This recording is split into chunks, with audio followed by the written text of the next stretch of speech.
On June 3rd, at 2:26 a.m., a civilian radio operator intercepted a military distress signal. It lasted 43 seconds. It was encrypted, it was classified, and it was never supposed to reach the public. But before the signal cut, one sentence came through clearly.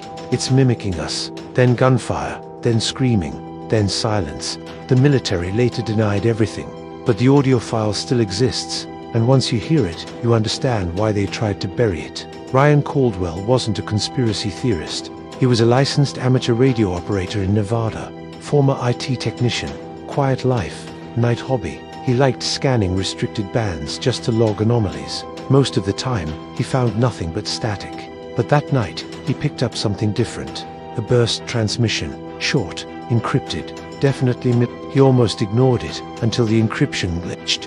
For a split second, the signal broke into clear voice. A man shouting, breathing heavily. "Command, do you copy?" Ryan hit record. Static crackled violently. Then the voice returned. "We have visual confirmation.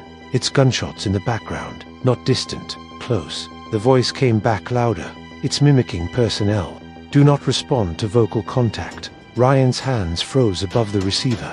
"Mimicking personnel." Another voice entered the transmission, calmer but shaken. "Two of them are down. We can't identify which is real." Then something strange happened. The radio picked up overlapping speech. The same voice, twice, speaking at the same time. One transmission yelled, "Fall back." The other whispered, "Stay where you are." Identical tone, identical cadence, like an echo that wasn't delayed. Then heavy breathing, footsteps over gravel. One final sentence, "It's learning." The signal cut abruptly. No static fade, just gone. Ryan replayed it 10 times. The frequency was tied to a restricted military training zone in the desert, officially used for night exercises. The next morning, Ryan checked public news. Nothing. No reports of accidents. No injuries. No military statements. It was like the transmission never happened. But then something else occurred. 3 days later, the same frequency activated again. No encryption this time. Just a single voice, calm, clear. Ryan Caldwell. He dropped his headphones. He had never transmitted his name, never spoken on that band. The voice continued. "You heard us." His heart started pounding. "You were not authorized." The transmission paused. "Then, you are now acknowledged." The signal ended. Ryan packed up his equipment that night, unplugged everything, disconnected the antenna. He told himself it was a prank, some kind of hack. But at 2:26 a.m. the following night, his computer powered on by itself. The speakers activated. Static filled the room.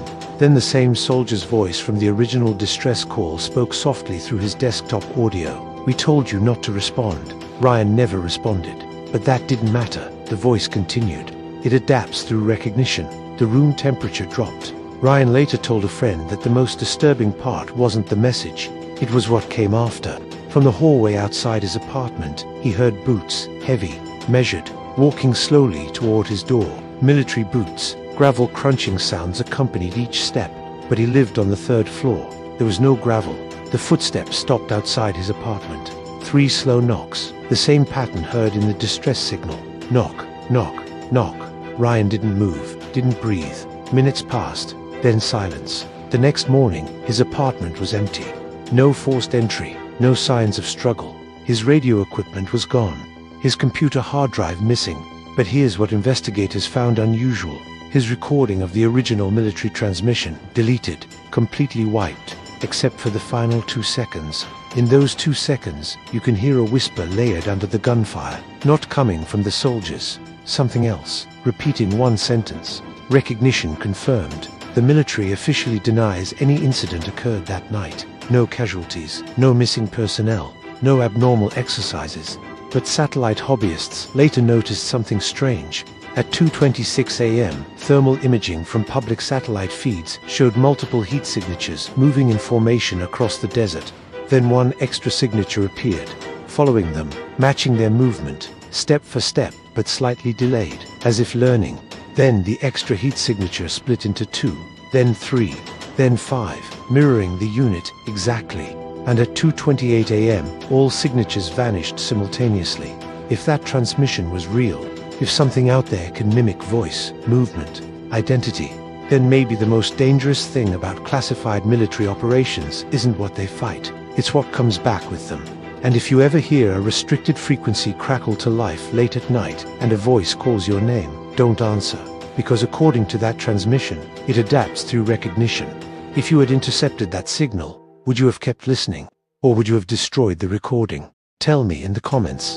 And subscribe to Dark World Diary, because some operations aren't classified to protect national security. They're classified to protect you from knowing what's out there.